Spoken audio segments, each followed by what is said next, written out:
बिहार के मुसलमान मिलकर तेजस्वी यादव को मुख्यमंत्री की कुर्सी पर बैठाएंगे।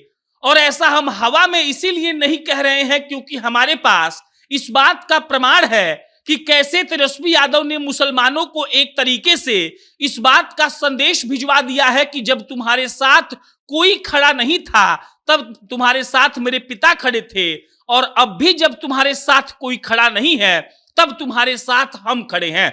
और शहाबुद्दीन के परिवार का जब आरजेडी में एक तरीके से रिश्ता खराब हुआ था तो इस बात का पूरा हवा उठा कि अब मुसलमान तेजस्वी से धीरे धीरे छटकेंगे और आरजेडी का जो कोर वोट बैंक है एम और वाई का, उसमें से एम का सफाया होगा और ऐसे ही तेजस्वी यादव का पतन धीरे धीरे हो जाएगा। तेजस्वी यादव का पूरा परिवार भी शहाबुद्दीन को एक तरीके से इग्नोर करने लगा था और सबको लगा था कि तेजस्वी यादव अब एकदम काल के गाल में समा जाएंगे और उनका मुख्यमंत्री बनना तो छोड़ दीजिए, उनका पार्टी भी धीरे धीरे समाप्त हो जाएगा। लेकिन बात वही है, लालू प्रसाद यादव से बड़ा राजनीतिक रणनीतिकार फिलहाल भारत में कोई नहीं है। वो भले मंच पर चढ़कर भाषण नहीं दे सकते हैं, लेकिन उनका दिमाग आज भी वंदे भारत एक्सप्रेस से ज्यादा तेज चलता है और उनको इस बात का समझ है कि कब कौन सा डिसीजन लेना है ताकि उनकी राजनीति प्रासंगिक बनी रहे और राष्ट्रीय जनता दल पर कभी आंच ना आए। तेजस्वी यादव और लालू प्रसाद यादव और उनका पूरा परिवार शहाबुद्दीन के पूरे परिवार को इग्नोर करता है, लेकिन जो कल हुआ है उसकी चर्चा पूरे बिहार में हो रही है और उससे ज्यादा इस बात की चर्चा हो रही है कि सिर्फ 2 आदमी को अपने पार्टी में शामिल करवा के तेजस्वी यादव ने अपने मुख्यमंत्री बनने का पूरा रास्ता ही साफ कर लिया है। हम आपको इस वीडियो में पूरे अच्छे तरीके से समझाएंगे कि कैसे तेजस्वी यादव 17% वोट के सहारे सीएम की कुर्सी तक पहुंचने का प्लान बना चुके हैं। और फिलहाल अगर आप उसको नंगी आंखों से उस प्लान को देखेंगे तब आपको यह समझ में आएगा कि प्लान अगर वाकई में 70-80% भी सफल रहा तो तेजस्वी यादव बिहार के मुखिया बिल्कुल बन सकते हैं। बहरहाल, मेरा नाम प्रशांत राय है, आप जनता जंक्शन देख रहे हैं। हम सबको पता है कि मुसलमानों की संख्या बिहार में लमसम 17% है। एमवाई का समीकरण पहली बार लालू प्रसाद यादव ने ही अपने सोशल इंजीनियरिंग से बनाया था। उसके बाद एमवाई के सहारे वो 15 साल इस बिहार पर राज करते हैं और उसके बाद धीरे धीरे उनका पतन होता है। वो मुख्यमंत्री से हटते हैं, फिर जेल जाते हैं, फिर राबड़ी जी मुख्यमंत्री बनते हैं और उसके बाद वो मुख्यमंत्री कभी नहीं बन पाते हैं। उनकी पार्टी कभी सत्ता में अपने दम पर नहीं आ पाती है।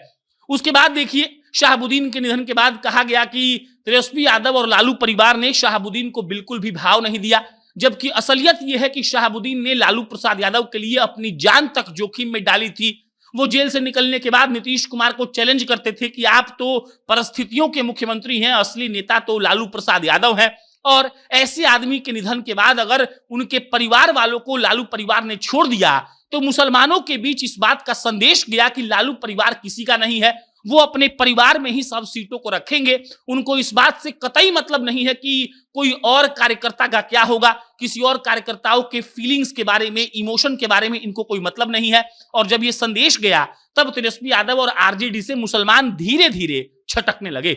उसके बाद एंट्री हुई प्रशांत किशोर की और प्रशांत किशोर ने मुसलमानों को एकदम सीधे बात में कहा कि आप लोग बीजेपी के डर से लालू को वोट दिए, लेकिन लालू ने आप लोगों के लिए कुछ नहीं किया। ये मैसेज इतना क्लियर था, इतना कट था कि मुसलमानों को सीधा सीधा ये बात समझ में आ गया। और जब ये बात मुसलमानों को समझ में आ गया तब बिल्कुल भी तेजस्वी यादव और लालू प्रसाद यादव को ये बात रास नहीं आया। उनको ये समझ में आ चुका था कि अगर मुसलमानों को उन्होंने नहीं अपने साथ किया तो मुख्यमंत्री बनने का सपना तो छोड़ दीजिए, 10, 20, 25 सीट अभी के मुकाबले वो लोग 2025 के विधानसभा चुनाव में कम पाएंगे और उनका पूरा खेल ही खराब हो जाएगा।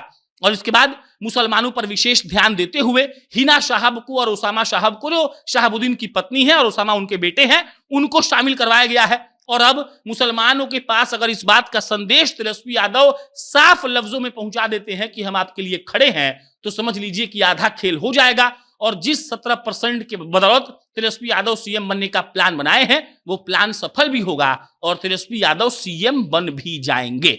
बाकी इस पर आप क्या सोचते हैं कमेंट बॉक्स में बताइएगा। मेरा नाम प्रशांत है, बहुत बहुत धन्यवाद।